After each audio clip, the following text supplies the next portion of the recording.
So thank you so much for joining our community. We are excited to talk to you today about how to stop people pleasing.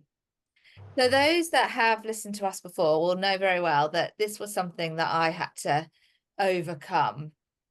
And it was showing up in so many kind of different ways. And there's lots of little things that I did to kind of help me with that.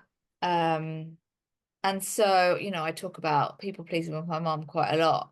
And that really was where I learned to become a people pleaser. I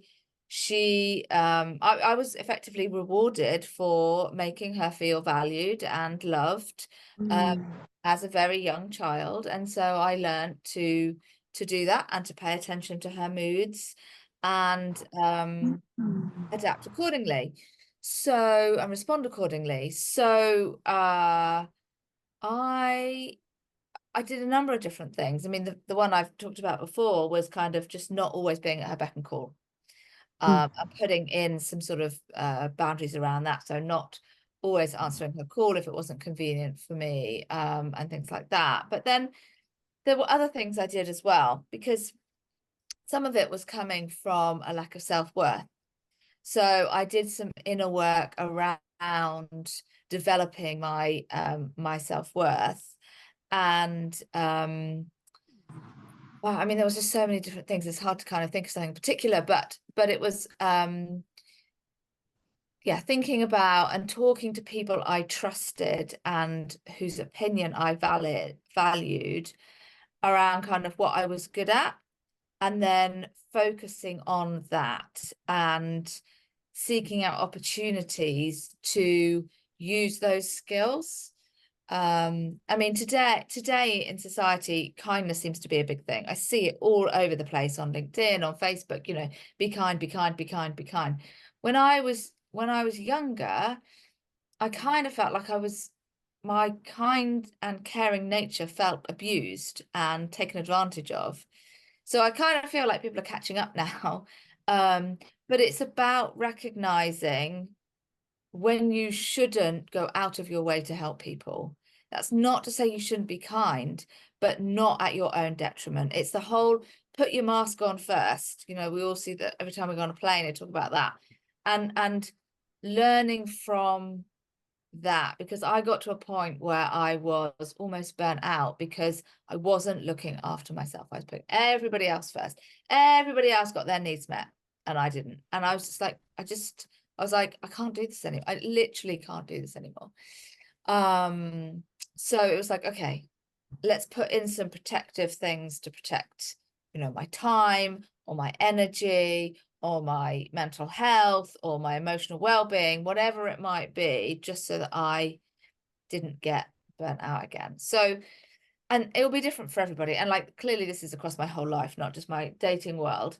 But I saw a quote, I've seen the quote pop up a couple of times, and it's about you meet people as they meet you. So you don't overgive, you give according to how much they give to you. Mm. And I saw that, and that really resonated with me. And I was just like, I really like that.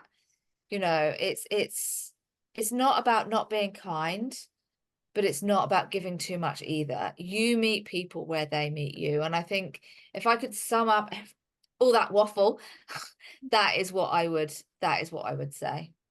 I love that. Oh my gosh. Yeah, that's so good. Excellent, Packed so much, excellent, excellent. like such a, yeah, packed so much into to such a short space. That was so good.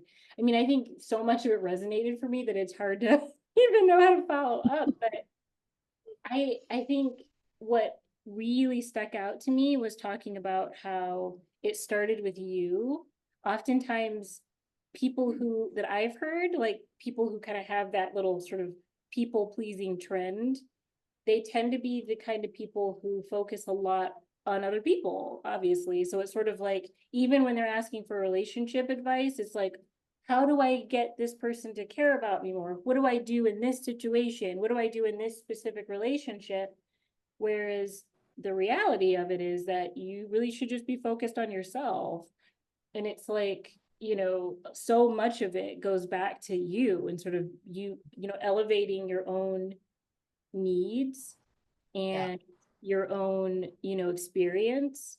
And it oftentimes what I've seen whenever I people pleasing wasn't a huge issue for me, but there were moments, where I sort of get into this place if I ever got there where, I get so focused on what I think the other person might be doing and trying to anticipate what that person might be needing and different things like that, where oftentimes the other person doesn't actually want that. I can speak from the flip side of that is that it can depending on the personality or if you're out in the dating world, for example, or in a relationship or connecting with someone and you're trying to anticipate and do extra and do more things, that other person might not even read it as kindness.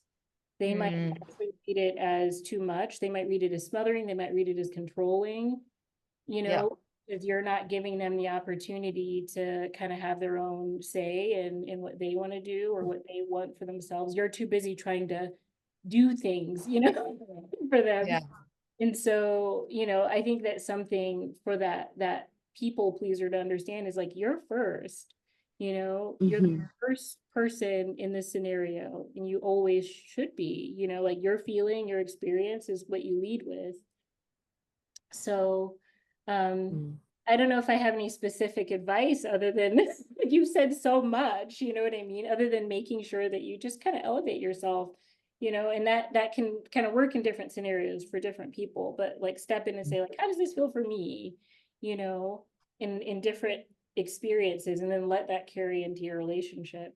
What do you Well, Abby, I just want to say, wow, just perfect, because that is what I wanted to capitalize a little bit on what you said on, like how when you're doing something and you're trying to do more and more to make this partner like you, or to and you're doing, and what you could be then doing is like actually turning the person off because you're doing too much, but you don't know this because you're people pleasing too much.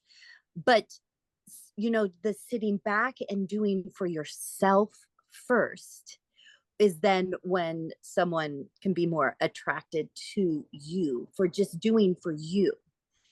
And I think that women that and men, any one of our listeners out there, I think anyone that finds themselves in a situation that we all were before we got into our healthy relationships that we are now in because of our coaching, because of our past coaches, and then now that we're coaches, we now know that what you have to do is put yourself first, and which then says make yourself the priority because you want to be pleasing you. You're pleasing yourself. You're not having to please, everyone and their dog.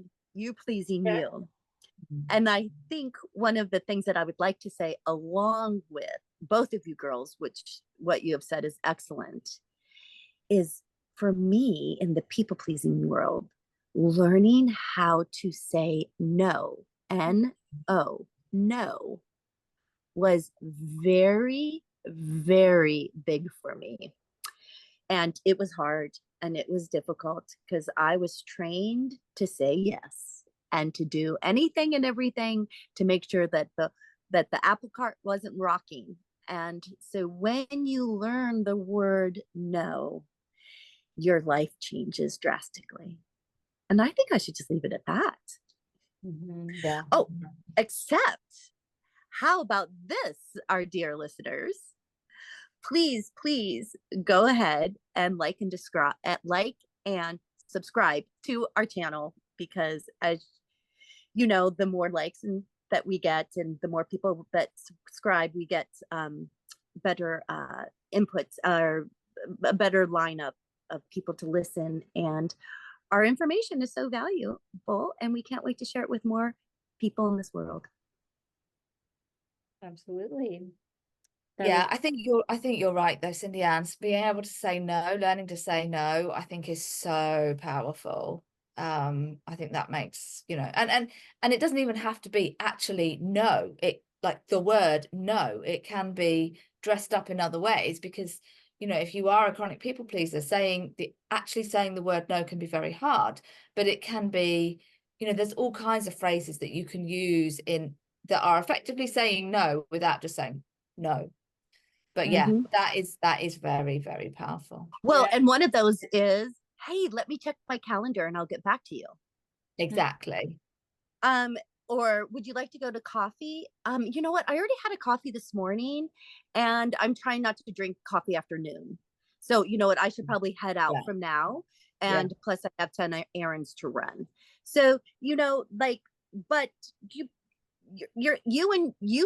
do not want to have another coffee, so go ahead and say no, I don't want to have a coffee, and Yeah. then tell why. And you have your reasons for saying why are very valuable, because you know what, you're honoring yourself to having not 2 cups of coffee because maybe you're trying to cut back, but most importantly, you've got errands to run and you Yeah. don't need to go to coffee house for a bit with a friend. Right. Yeah, absolutely. Like being able to sort of, and take a minute and practice it if you have to, like sort of in your own experience, if you're somebody who just has a really hard time saying no, you know, Yeah. figure out ways to, you know, sort of practice it in your daily life. Just say like, nope, you know, find out, you know, kind of before you get into what like feels like a high stakes experience or Yes. situation, give it some Mhm. practice. I can totally relate to your example, CindyAnn, when you talked about like someone inviting you for coffee or like, oh, maybe. So for me, it reminds me of when I was actively dating, and I had a really difficult time at the beginning when I was learning about the feminine energy and being receptive, where I kept sort of saying yes a lot to like these dates would get really long. Even if I mean, just a coffee date, nothing like scary would happen, but it was sort of like, oh, let's go for a walk now. Or, oh, so we just had coffee and the person's like, this is so much fun. I would love to spend more time. So how's about we go for a walk? And I'm like, okay, you know, and then before I know it, Uh-huh. hours have gone by, you know, with this stranger that I just met, you know, and so being able to practice saying no and like kind of coaching Mhm. myself before I even got out there to say to like what I would say if this Mhm. person to like just go on and on and on and like go to another thing and then now let's go to do this and let's do that too because we're having so much fun and this guy's having so much fun, you know. But But I'm Abby, we have to make the point, and that is that when you go on a date with someone, you the first couple dates, you really only want to allot an X right. amount of time because Yeah, so you before want you get the there, date you know to you come back for more. yeah. Yes.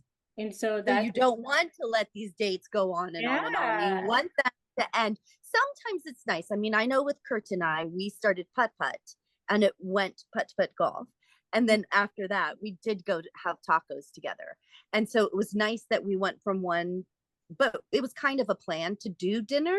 But, you know, we also could have bagged out after putt putt if we didn't have such a deep connection on the Right. first, you know, in the first hour.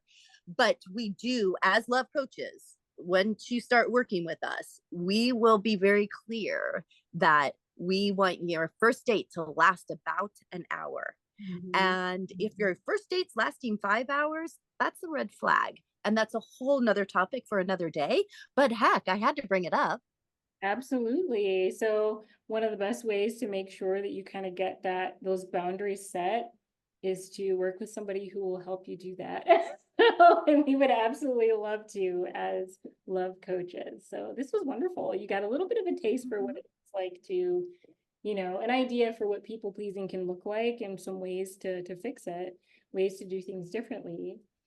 Um, and we hope that you got some great value out of that. Felt wonderful for us to share. And if you would like to find out how to break through your specific barriers to experiencing the love you've always wanted, be sure to click on the links in our description below to schedule a free one-on-one breakthrough session. We'd absolutely love to help you receive the loving, long-term relationship that you've always wanted. Look forward to seeing you in the next episode. Bye. Bye.